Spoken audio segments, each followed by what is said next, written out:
الحمد لله الحمد لله الذي وحده والصلاة والسلام على من لا نبي بعده ونشهد أن لا إله إلا الله وحده لا شريك له ونشهد أن محمدا عبده ورسوله فقد قال الله تبارك وتعالى أعوذ بالله من الشيطان الرجيم بسم الله الرحمن الرحيم فرح المخلفون بمقعدهم خلاف رسول الله إلى آخر الآية صدق الله مولانا العظيم.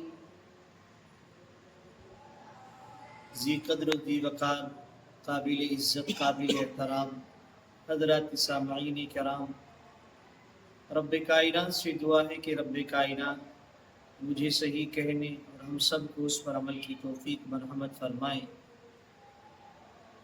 جناب رسالت مآب صلی اللہ علیہ وسلم کا زندگی کے آخری مرحلے کی جانب رواں دواں ہیں. سن 9 ہجری ہے.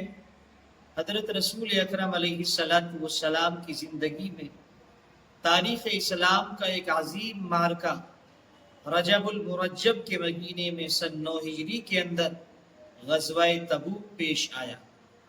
خاص بات یہ ہے کہ حضرت رسول اکرم علیہ السلام کی زندگی کا یہ آخری معرکہ ہے، یہ آخری غزوہ ہے. غزوہ تبوک تاریخ اسلام کا ایک عظیم معرکہ ہے، اور کیوں نہ ہو. غزوہ تبوک کا انعقاد ایسے وقت میں، ایسے دور میں ہوا کہ جب مدینہ المنورہ کے اندر حضرات صحابہ کرام کی فصلیں تیار ہیں. اہل عرب کا زیادہ تر دستور اور ان کی زندگی کا انحصار کھجور کی کھیتی پر ہے. رسول اکرم علیہ السلام کو اس بات کی اطلاع اور خبر بھی تھی. ملک شام سے آنے والے ایک تجارتی قافلے نے یہ بات کی خبر دی کہ رومی ریاست مدینہ پر حملہ آور ہونا چاہتے ہیں اور مملکت مدینہ کو تہس نہس کرنا چاہتے ہیں، اور رومیوں کے ساتھ دیگر عرب کے قبائل بھی مل چکے ہیں، اور رومیوں کا ایک بڑا لشکر حضرت رسول اکرم علیہ السلام اور آپ کے جاباز سپاہیوں پر رواں دواں ہونے والا ہے، لشکر کشی کرنے والا ہے.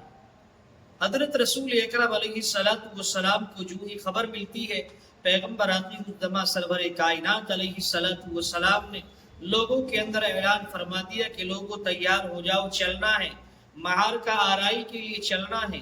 عجیب بات یہ ہے، رسول اکرم علیہ السلام نے اپنی زندگی میں، اپنی لائف کے اندر جتنے بھی غزوات قائم کیے ہیں، اس کے اندر یہ خبر نہیں دی کہ کس طرف چلنا ہے، کہاں چلنا ہے.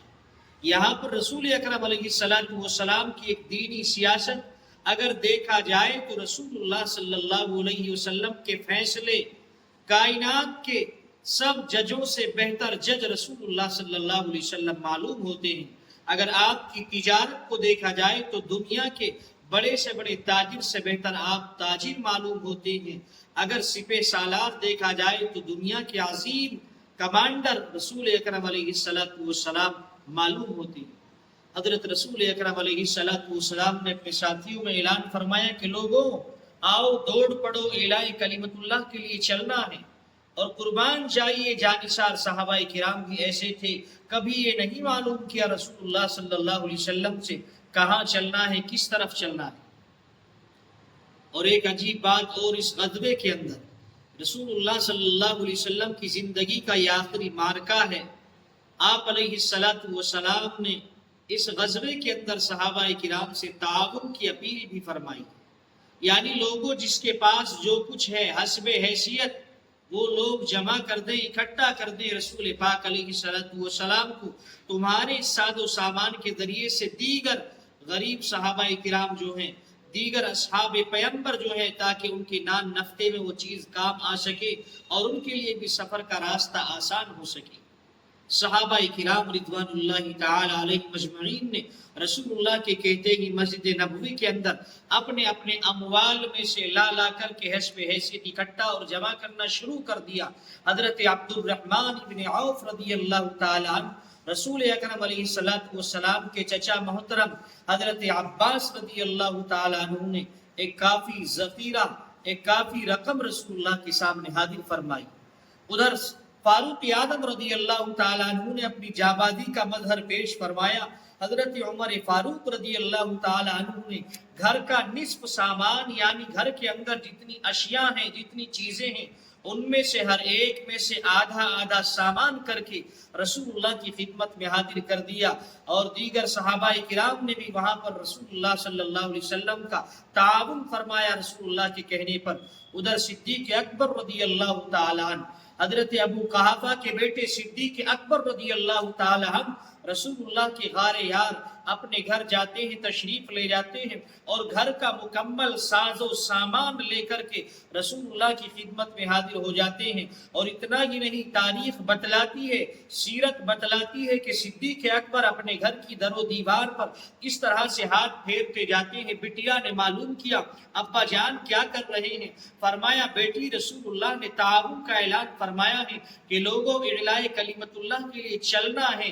حضرت ابوبکر صدیق فرماتے ہیں کہ میں یہ دیکھ رہا ہوں کہ اگر دیوار پر کوئی سوئی بھی اس طرح سے گڑی ہوئی ہے، کوئی کیل ہے، تاکہ اس کو بھی میں لے جا کر رسول اللہ کی خدمت میں حاضر کروں۔ قربان جائیے صحابہ کرام نے کس قدر جانثاری کے ساتھ میں یہ دین متین ہم تک پہنچانے کے لیے رب کی قسم اصحاب پیمبر نے وہ حق ادا کر دیا کہ قرآن کریم نے تبھی تو ان کو رضی اللہ عنہم ورضوا عنہ کا مزدہ سنایا ہے۔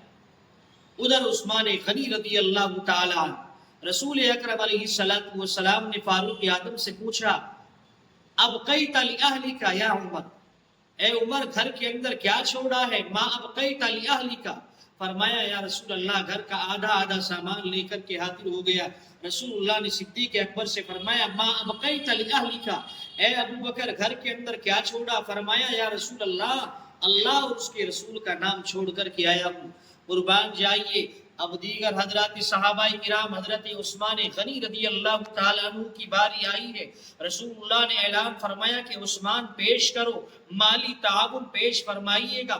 یہاں پر یہ چیز بھی مترشح ہوتی ہے کہ کبھی بھی قوم پر اگر کوئی وقت آ پڑتا ہے، اگر قوم پر کوئی پریشانی زبوحالی آتی ہے، تو اصحاب پیمبر اور رسول اللہ صلی اللہ علیہ وسلم کا طریقہ کار رہا ہے کہ چندے کے ذریعے سے، اس طرح سے مالی تعاون کے ذریعے سے غربا کی مدد فرمائی جا سکتی ہے۔ رسول اکرم علیہ السلام نے عثمان غنی سے فرمایا، حضرت عثمان غنی رضی اللہ تعالیٰ عنہ نے وہ قربانی پیش کی غزوہ تبوک کے اندر کے 300 اونٹ ساز و سامان آپ نے پیش فرما دیے۔ اس کے بعد بھی رسول اللہ کی جانب سے سلسلہ جاری رہا، پھر 300 اونٹ پیش فرمائے، پھر 300 اونٹ قرضے کے 900 اونٹ ساز و سامان، ایک وطیر ایک ذخیر رقم حضرت عثمان غنی رضی اللہ تعالیٰ عنہ نے رسول اللہ کے سامنے پیش فرمائی۔ کوئی معمولی قربانی نہیں ہے۔ اس کے بعد بھی حضرت رسول اکرم علیہ السلام کی جانب سے تعاون کا سلسلے کا اعلان ہے۔ حضرت عثمان غنی نے پھر 100 گھوڑے ساز و سامان رسول اللہ کی خدمت میں حاضر ہوئے۔ اس کے بعد بھی حضرت عثمان غنی رضی اللہ تعالیٰ عنہ رسول اللہ کے داماد محترم گھر گئے ہیں اور 1000 دینار کا تھیلا لا کر کے رسول اللہ کی خدمت میں حاضر کروا دیا۔ رسول اکرم علیہ السلام نے کیا فرمایا؟ ما ذر عثمان ما عمل وجبت، عثمان نے آج وہ کام کر دکھایا کہ اگر عثمان آج کے بعد کوئی نیک کام اگر نہیں کرتا تو تب بھی اس کو کوئی پریشانی آنے والی نہیں ہے۔ یعنی رب کی قسم اللہ کے لیے، اللہ نے اس کے لیے دروازے جنت کے اس طرح سے کھول دیے کہ عثمان نے اس قدر بڑی رقم کے ساتھ میں آج اصحاب پیمبر کی رسول اللہ کے کہنے پر ایک مالی تعاون کا سلسلہ پیش فرمایا کہ عثمان غنی کی آج قربانی کو فراموش نہیں کیا جا سکتا۔ اس کے بعد میں دیگر صحابہ کرام آتے ہیں۔ مسجد نبوی کے اندر اموال کا ذخیرہ ہے، ڈھیر ہے۔ ایک صحابی آتے ہیں، روایتوں کے اندر اس کا نام حدیث پاک کے اندر بیان فرمایا گیا، حضرت ابو رفیل انصاری رضی اللہ تعالیٰ عنہ۔ آتے ہیں کچھ دیر سے آتے ہیں، رسول اللہ نے معلوم کیا کہاں سے آئے ہو، اتنی دیر تاخیر کے ساتھ میں آئے، اور رسول اللہ صلی اللہ علیہ وسلم کی خدمت میں 2 سیر چوارے کھجور لا کر کے پیش فرما دیے، اور رسول اللہ سے فرمایا یا رسول اللہ تاخیر کی کچھ وجہ یہ رہی کہ یا رسول اللہ جیسے کہ میں نے آپ کا اعلان سنا تھا، گھر کے اندر کچھ نہیں تھا، رات بھر میں نے ایک یہودی کے باغ کو سینچا ہے، ایک یہودی کے باغ کو کنویں سے پانی سے سیراب کیا، اور اس نے مجھے مزدوری اور محنتانے کے طور پر 4 سیر کھجور دیے ہیں، 2 سیر کھجور میں اپنی اہلیہ اپنی زوجہ کے سپرد کر کے آیا ہوں، اور 2 سیر کھجور آپ کی خدمت میں لا کر کے حاضر کر دیے، رب کی قسم رسول اللہ کی آنکھیں آنسوؤں سے ڈبانے لگی۔ پیغمبر علیہ السلام نے اپنے ساتھیوں کو حکم دیا، لوگوں ابو رفیل کی اس رقم کو اٹھاؤ، ابو رفیل کے ان کھجوروں کو اٹھاؤ، اور جتنے ڈھیر جتنا ذخیرہ یہاں پر لگا ہوا ہے ہر ایک ڈھیر پر اس کی کھجور کو اس طرح سے رکھ دو، تھوڑے تھوڑے کر کے سارے اموال پر ان کی کھجوروں کو رکھ دیا گیا۔ یہاں پر رسول اللہ صلی اللہ علیہ وسلم کی زندگی سے یہ عمل ثابت ہوتا ہے۔ غزوہ تبوک کے اندر بڑی نصیحت رسول اللہ کے عمل سے، صحابہ کے عمل سے اہل دنیا کو ملتی ہے، اہل اسلام کو ملتی ہے۔ یہاں پر یہ بھی سبق ملتا ہے ہم سبھی کو کہ اگر کوئی انسان صاحب ثروت ہے، مالدار ہے، تو اس کو حتی الامکان کوشش کرنا چاہیے کہ زیادہ سے زیادہ رقم سے غربا کا تعاون فرمایا جائے، اور اگر کوئی انسان کچھ غریب ہے، کچھ ڈاؤن ہے، تو وہ بھی اپنی حیثیت کے مطابق جو بھی اللہ کی راہ میں خرچ کرے گا، رسول اللہ نے اس کی بھی دل جوئی فرمائی ہے، جس طرح سے حضرت ابو رفیل انصاری رضی اللہ تعالیٰ عنہ کی دل جوئی فرمائی۔ گردے کے پیغمبر آخر الزماں سرور کائنات علیہ السلام نے اعلان عام فرما دیا کہ لوگوں چلو اعلاء کلمت اللہ کے لیے چلنا ہے، تبوک چلنا ہے۔ لوگ تیار ہو گئے، 30,000 کا لشکر رسول اللہ صلی اللہ علیہ وسلم کے ساتھ حاضر خدمت ہے۔ منافقین نے اس دور کے اندر بھی بعض گشت فرمائی ہے، منافقین نے بڑی عجیب کہانی گھڑ دی کہ ہم کیوں جائیں مرنے کے لیے، ہم کیوں جائیں محمد کے ساتھ، یہ تو کام ہی یہ چاہتا ہے کہ لوگوں کو مروانا چاہتا ہے۔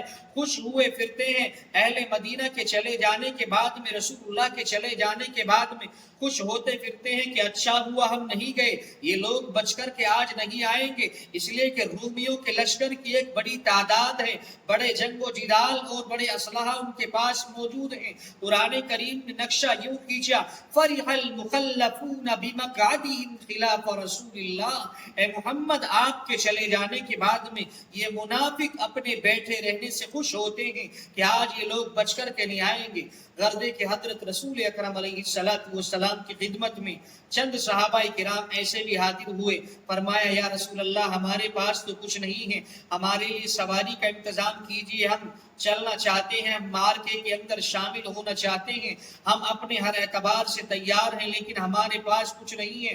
حضرت رسول اکرم علیہ السلام فرمایا، آپ کی آنکھیں آنسوؤں سے ڈبانے لگی۔ قرآن کریم کہتا ہے تفیض من الدمع حزنا الا یجدوا ما ينفقون، وہ وقت بھی قابل ذکر ہے جب کچھ حضرات آئے ہیں رسول اللہ کے پاس کہ ہمارے پاس کچھ نہیں ہے، رسول پاک علیہ السلام بڑے افسردہ ہوئے ہیں۔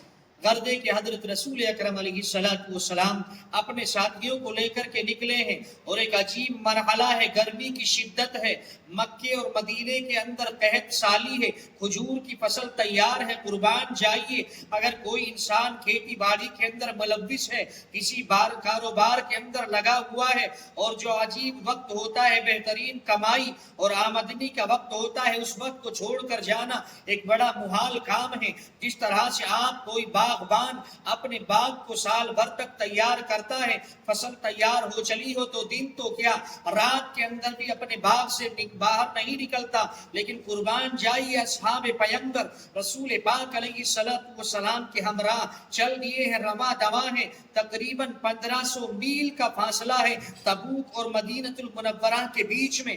حضرت رسول اکرم علیہ السلام کا قافلہ جو ہی چلتا ہے، رب کائنات نے خلاق عالم عالم نے رومیوں کے دلوں کے اندر اس طرح سے خوف رسول اللہ کے ساتھیوں کا طاری کر دیا کہ رومی وہاں سے بھاگ گئے میدان چھوڑ کر. ان کو معلوم ہوا کہ محمد بھی ایک بڑے لشکر کے ساتھ مار کا آرائی پر نکلے ہیں. قربان جائیے خلاق عالم نے ان کے دلوں کے اندر ایسا غم اور ایسا ڈر پیدا کیا کہ وہاں سے میدان چھوڑ کر کے بھاگ گئے. اس موقع پر رسول پاک علیہ الصلوۃ والسلام کے کچھ ساتھی کچھ صحابہ کرام ایسے بھی رہے ہیں کہ جو اس مارکے کے اندر شریک نہیں ہو سکے.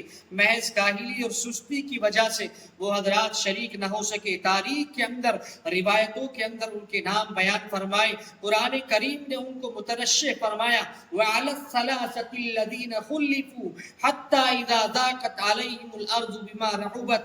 حضرت کعب ابن مالک، مرارہ ابن ربیع، ہلال ابن امیہ رضی اللہ تعالی عنہم، یہ تین حضرات اس میں کاہلی کی وجہ سے شریک نہ ہو سکے. رسول پاک علیہ الصلوۃ والسلام تبوک پہنچے ہیں، اس جگہ پر آپ پہنچے ہیں، قافلے نے وہاں پر پڑاؤ ڈالا ہے.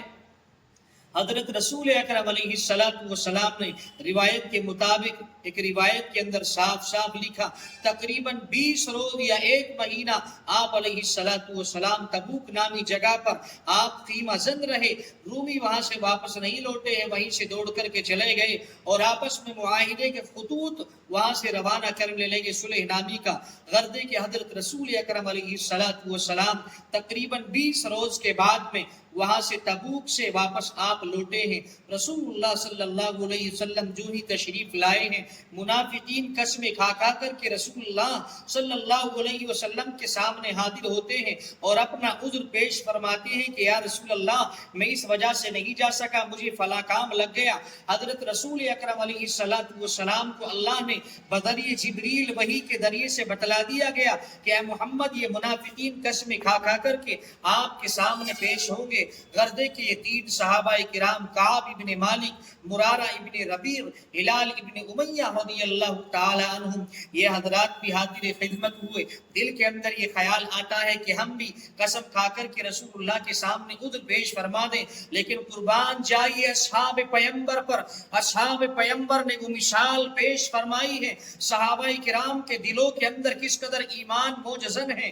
صحابہ کہتے ہیں، کعب ابن مالک کہتے ہیں کہ ہم بھی اگر چاہتے تو جھوٹ بول کر کے رسول اللہ کے سامنے قسمیں کھا کر اپنی بات کو صاف کر سکتے تھے، لیکن دل کے اندر یہ خیال آیا کہ ہرگز نہیں.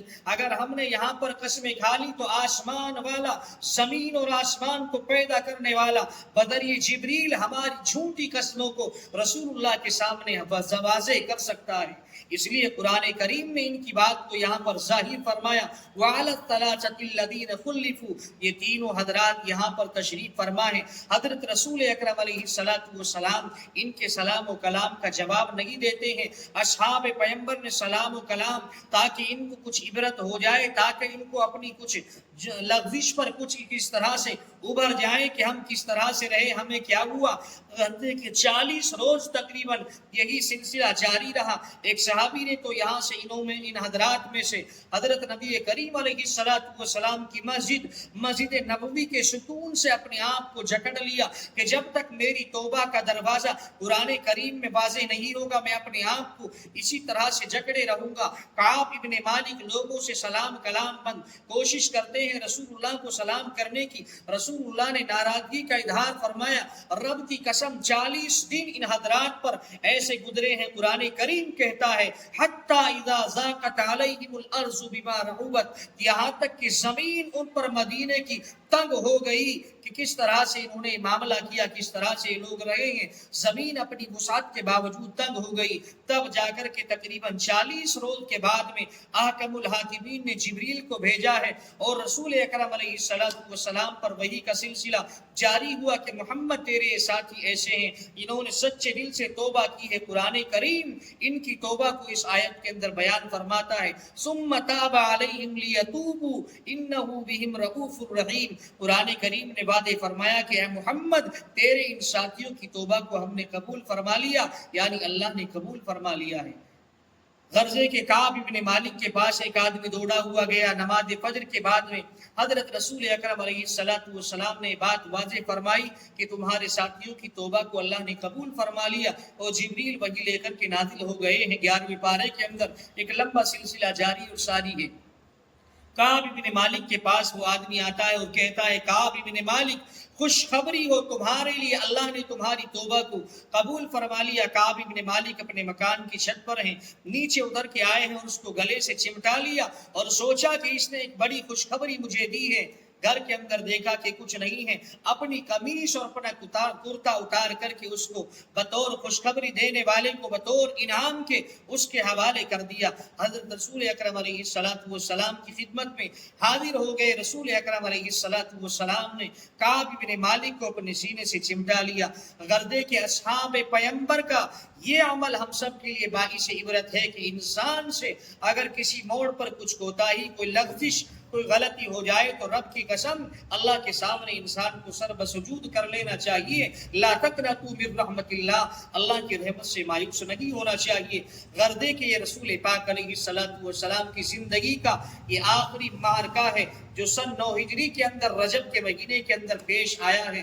اصحاب پیمبر نے کس قدر جانبازی کے ساتھ میں اس کے اندر اپنا معاملہ، اپنا عمل پیش فرمایا۔ رب کائنات سے دعا ہے کہ رب کائنات ہم سبھی کو اصحاب پیمبر اور حضرت رسول اکرم علیہ السلام کی زندگی سے اپنی زندگی کے ملان کرنے کی توفیق مرحمت فرمائے اور رسول اللہ کے نقش پا پر ہم سب کو عمل پیرا بنائے۔ آمین یا رب العالمین۔ وما علینا الا البلاغ۔